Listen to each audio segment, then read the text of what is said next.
સેતુબંધની રચના થઈ. પહેલે પગથિયે પગ મૂકી પ્રભુએ કહ્યું કે આ ઉત્તમ ધરણી છે, મારી ઈચ્છા છે અહીં શિવની સ્થાપના કરું. ઋષિમુનિઓને બોલાવ્યા અને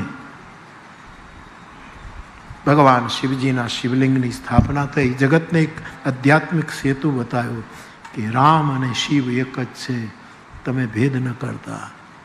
અને જે મને માનશે અને શંકરને નહીં માને, શંકરને માનશે અને મને નહીં માને, એનું કલ્યાણ. આવી એકતા આ આધ્યાત્મિક સેતુ બન્યો, શૈવ અને વૈષ્ણવોનો સેતુ બન્યો.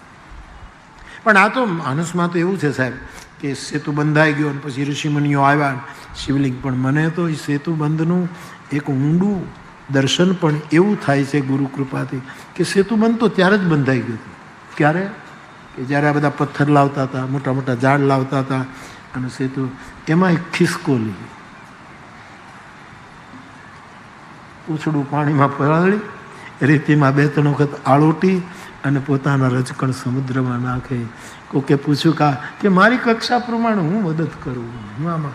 અને આ ખિસકોલીનું જે સેતુબંધમાં યોગદાન એ વખતે રામેશ્વરની સ્થાપના થઈ ગઈ. કારણ કે એ વખતે ભગવાન રામે ખિસકોલીના શરીર ઉપર 3 આંગળી ફેરવી ત્રિપુંડ કર્યું. આ જ રામેશ્વર હતો સાહેબ.